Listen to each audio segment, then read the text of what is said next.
We are back again. So, this video is about having a personality guard. Yeah, it's not about having a personality type, what kind of personality you are. No, it's about having a guard in front of you so that it can protect you, it can act as a filter, and you can have multiple personality guards wherever you are, whenever you're interacting with anybody. You can develop those personality guards as an individual, enhance them, and it will help you in your life. And soon, when you get a grip on certain situations, you can let go of that personality, which is very important. So what is a personality guard and why do you actually need it? So the thing is, like, we all have overcame tremendous amount of grief since pandemic, and maybe we are facing some issues in our daily life. Maybe it's unemployment, bad job, girlfriend or wife which is troubling us, or maybe your husband who is troubling you, or a boyfriend who is troubling you. In any amount of grief, when we come out of that grief and we want to process it, and then we want to get back to the normalcy, we should have a personality guard. Have didn't found a definition of it. I just developed this term on my own, and it is something like that. Just bear with me. So, most of you guys must have seen Breaking Bad or Better Call Saul. We had certain characters in that great episode, and it was a brilliant written TV series. Like, for example, in Breaking Bad, we had a character of Mike Ehrmantraut. So his character was of being counterintuitive, combative. He wasn't proud of anything else, and he had made peace with himself. He loved his granddaughter and his family, and he was very protective and kind and gentle to innocent people, particularly his granddaughter Kaylee.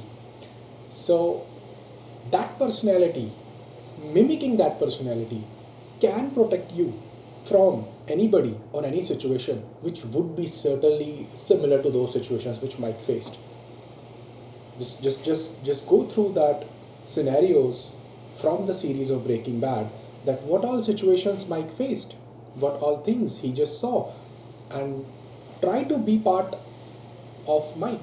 Just try to be himself. Just mimic those situations and see if those can help you. Maybe write it down on a piece of paper that this is Mike Ehrmantraut. These are all his characteristic traits. These are all the things he did. Keep it there. Write those notes and keep that there. And then when you're coming out of grief, or when you're coming out to meet anybody outside, see, outside is a danger time. If you are going out, meeting some friends, going to some club, just hanging out anywhere, there are more sick people, there are more cluster B people, and maybe even if you are yourself a cluster B, there are chances that you're going to meet the same person in a more bad, worse form. So you have to regulate yourself in a healthy way. To reach that portion, you have to just have a bit of personality guards, so that while you are processing yourself, while you are healing, you are protected. It's like a actor or somebody who just goes out for a restaurant, and there are bodyguards. There are bodyguards to protect that actor. But for us, we even if we have a bodyguard, who's going to protect us when somebody talks to us? How we can filter out bad thoughts, and how we can filter out anything which is counterintuitive and which is going to trouble us with everything? So we have to have personality guards. That's a solution which I have come up from.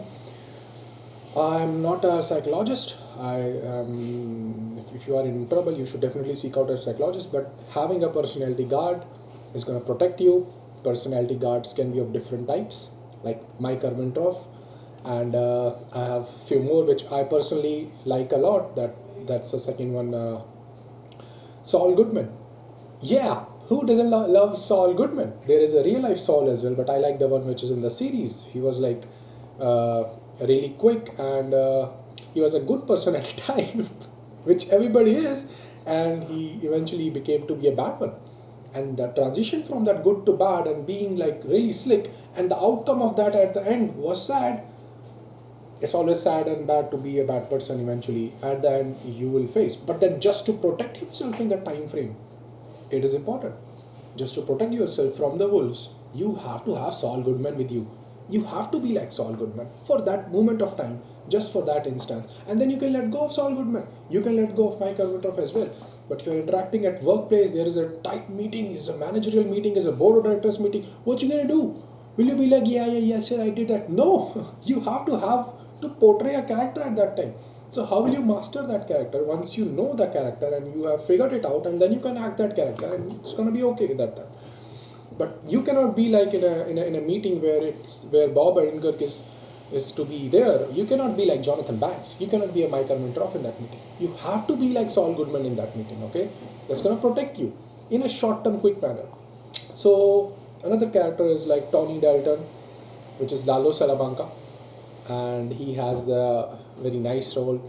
Similarly, you can pick up any of the character which you have seen till now, which you kind of related to, or possibly any movie or anything which you have seen, any instance in real life as well, where you have seen somebody has acted in a certain way to deal with that situation. You can mimic that. Better is to write it down, because your memory is going to get fucked up when you will be 35 or 40. It will slow down. Yes, it will. Once you are 35 or more than that, the memory graph is going to go down. You're going to forget things. So develop a habit to write it up, and it actually starts now at the age of 30. Yeah, it does, because all of you guys are vaccinated. Vaccinated boys. So now you got vaccinated, you got all kind of diseases in you, and fucking Bill Gates is gonna make good amount of money with more mRNA vaccines. So what you gonna do? Of course, you will protect yourself, but then eventually we all will be in a big cesspool of trouble, and we have to go back to the earlier ways of dealing with civilizations, how things were way back in 250 BC.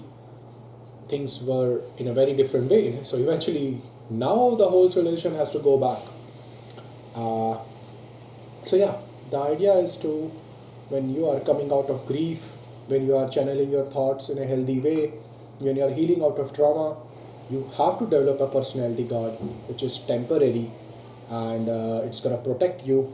You will act like that, and it will save you for long term. And once you are fully healed from your trauma, or once you are fully healed from anything which is troubling you, then you can let go of that personality. That is very important. If you keep hold on to Mike Armentroff, if all those guards are behind you watching you virtually, you will not act. You cannot live to your full potential. You will eventually have to let go of all of them, and you will have to be back in that war, in that vulnerable situation. You will have to be back, and then you have to get out of that situation on your own, so that God does not send you the situation ever again. So this is like, you will find yourself being in a situation like a loop again and again. The loop will be always there.